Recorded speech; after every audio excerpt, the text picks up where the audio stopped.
Yo peeps, welcome to the Conspiracy Cupboard. Hello everybody, welcome. Today's episode is very interesting. Yes, it is. It's a little quick episode for you. It's about the Gateshead Grey alien. The Gateshead Grey alien, if you've never heard it before, this is a fascinating case. Two parts to this story and really, really interesting. Yes, they are. So, let's get into this. Cue the title sequence. I'm going to let you jump up. Okay. Hi! Go and pull it.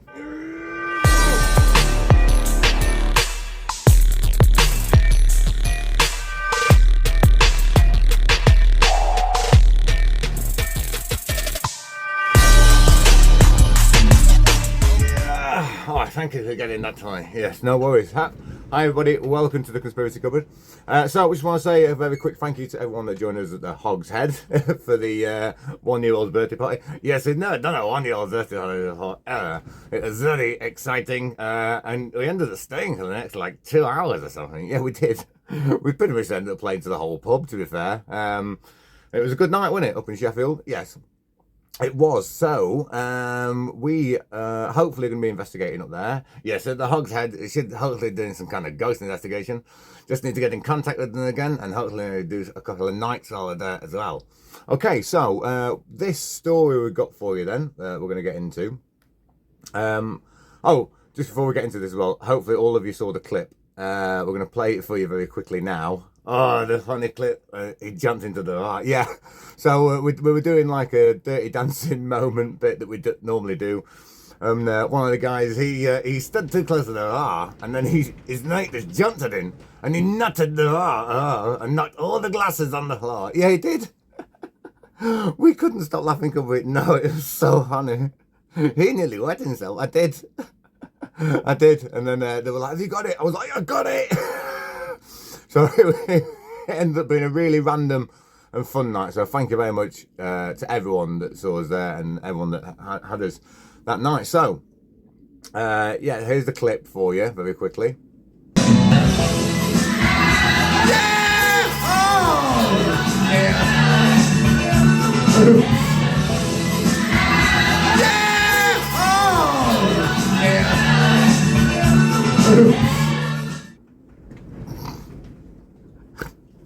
Oh, when his head goes down.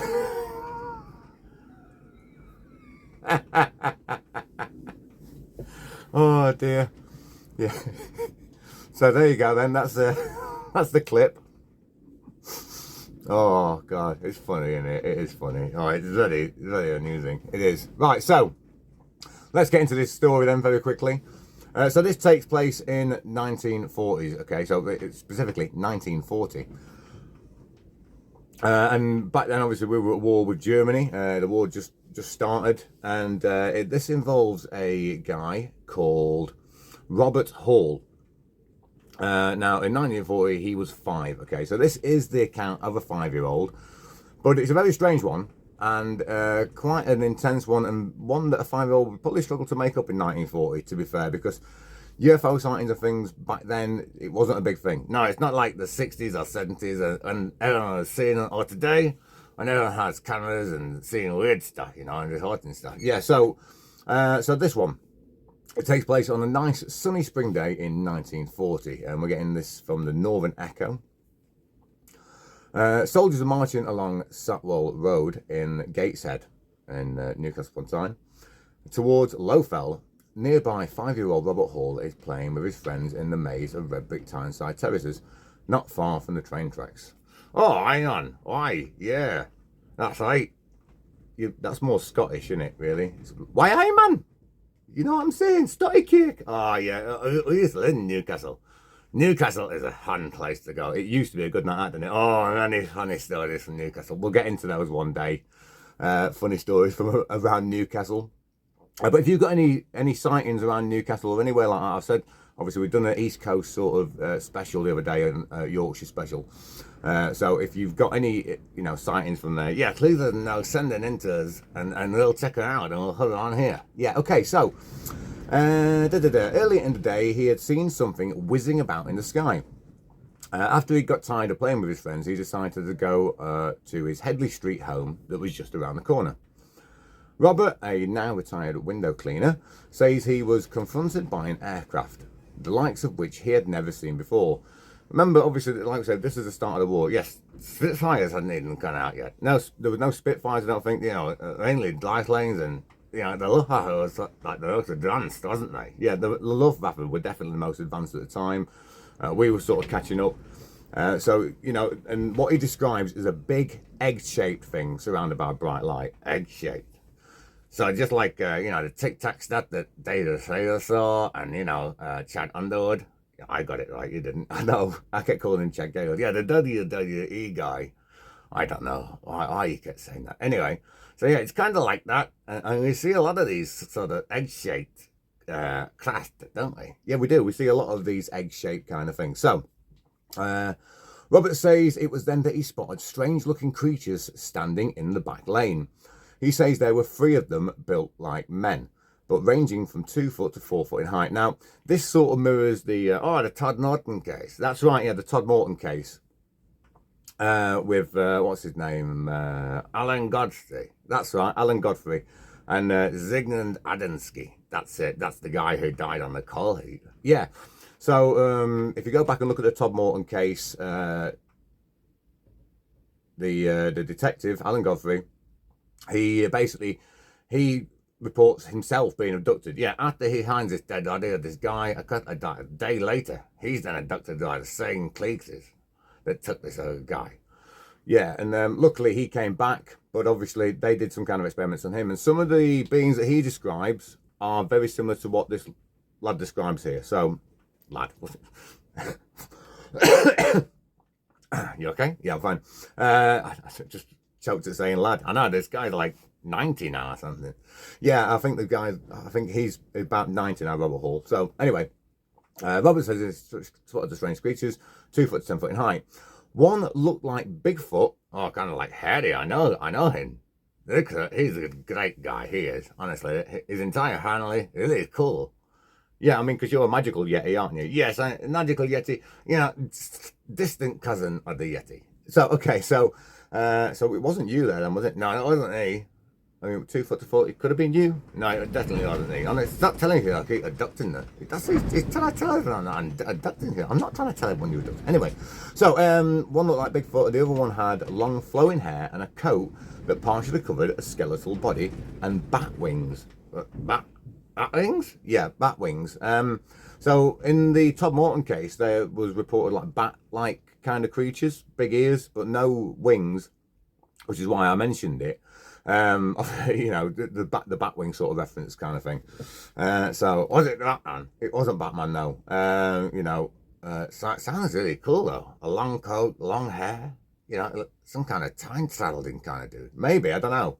So it doesn't really describe his facial features. It just says kind of like a skeletal body, but it's got bat wings. Okay. So other children were petrified and in shock, and they were trying to get over the railway, but there was barbed wire. Obviously, because they were terrified of people coming over and everything like that, and they were fortifying places. And they were getting cut and screaming, he says. The story does sound like something from a low-budget science fiction film. But the man telling is no attention-seeking youngster. Robert Hall, at the time this was reported, which was 2011, this is 76 there, so now what he's like, he's got to be 90 if he's still around. Hopefully the guy's still around.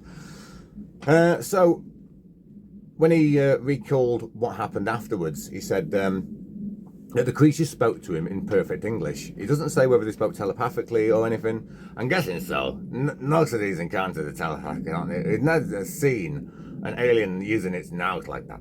No. So it had no accent, so it wasn't from the north or anything. Then no, we want some regional accents, or you know, these aliens like.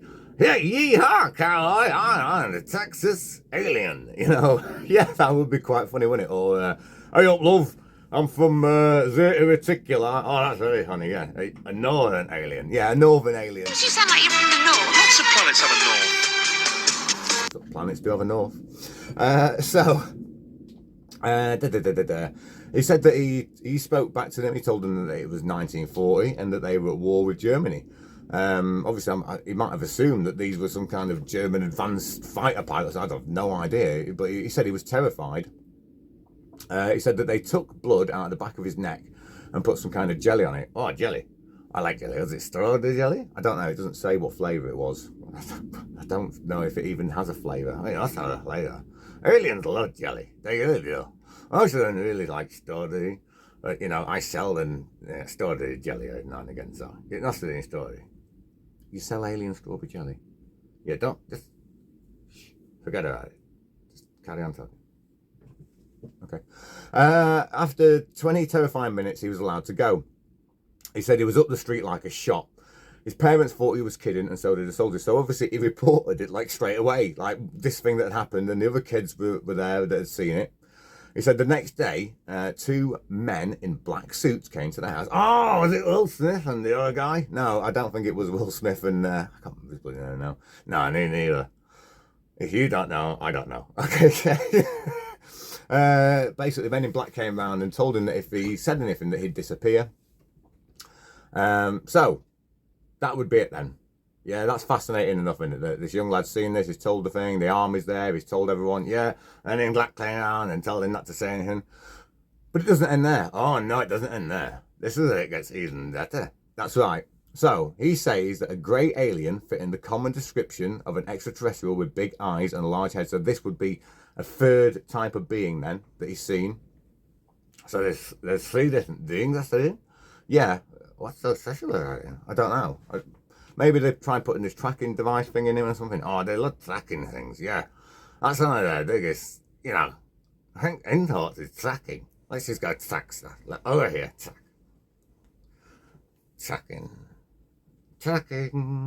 We love tracking stuff all over the universe. Are you finished? Yeah. Okay, right. It says that it grabbed him, basically. It says it was on him in a couple of seconds. It says he fell over the curb and bashed his toe. His Uncle Ernie saw what was happening and bashed his head in with a coal shovel. Oh my God! Oh, Steve, what happened to you? Die, Steve! Die! You think what are you doing? I'm bashing his head in with a coal shovel. I'm doing the actions for the people so they can see. Okay, are you finished? Yes, I think it's dead. Now what happened? Then apparently they put it in a coal sack. Okay. I got the sack over my shoulder. Okay.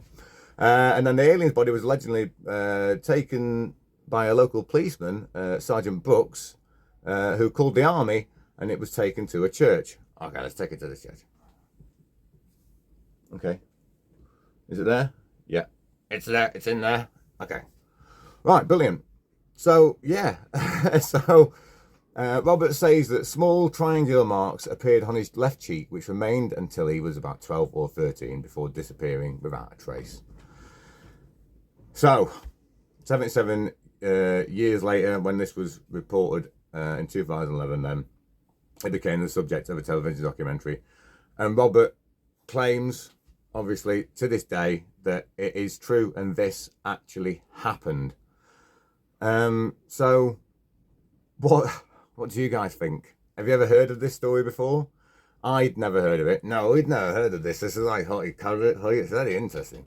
So if you live in Gateshead then, have you heard of this story? Is this like a little local legend around where you live? You know, alien getting snatched into a coal shovel. Is that like a local thing? You know, people, oh, don't go down that alley. That's how the aliens go probing you. Yeah, where you get probed and stuff. Yeah, down the alley. Don't go down the alley, you'll get probed. Oh, okay. So, yeah, let us know in the comments. Have you ever heard this story before? What do you think of it? Do you think it's true? Do you think aliens sort of met him, did something to him, and then went back for him? What were they going to do to him? Who knows? Replacing, taking away, eating. It could have wanted his liver. Is one of them called Hannibal Lecter? I don't know, maybe. So anyway, if you enjoyed this episode, stick around. We've got plenty more little tidbits like this to come from the UK, loads of ghost sightings, UFO stuff. And like I say, we are going to be organising, and we are organising, some upcoming ghost hunts. Well, we don't really want to call them ghost hunts. We're going to do some ghost discos. Yeah, we decided to go out there, do a little disco thing into the vehicle and get some like party atmosphere going and see what ghosts come out. Because if you're a ghost, I bet it's really boring most of the time. It must be really boring. And if he can talk on the microphone and he get something over it, and then he stuff that was so fun, wasn't it? So cool. Yeah, we could play music for them and get them to come out and have a party with us, hopefully. So that's the idea, isn't it? Yeah, a different way of investigating. Because they are different, obviously. You know, I mean, he's calling his chief and I'm called Jim. You wouldn't have thought that to go, would you? No, you wouldn't have, would you? So anyway, thank you very much for watching. Thank you very much for subscribing. And we will see you, hopefully, if the roof holds up. We're just going to go and get some bits to try and fix everything and make it a proper studio. So that should be good. Yeah. As long as it doesn't blow away in the wind, then we should see you in the next one. Right, peeps. Have a nice day. See you later. I had a lovely day. See you later.